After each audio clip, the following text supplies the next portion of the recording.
তোমার কোনো খেদমত করতে পারি না।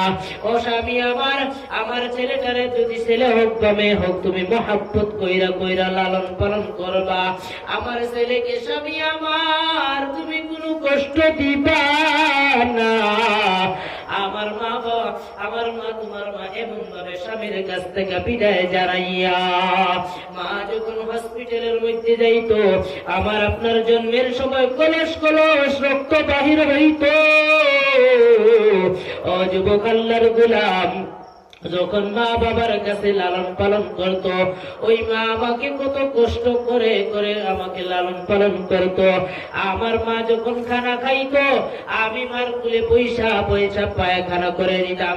মা আমার যাইয়া আমাকে সুন্দর করে গোসল করাইয়া, দুই গালের মধ্যে চুমা লাগাইয়া, আমার মা আবার আইসা আইসা খানার মধ্যে বসতো।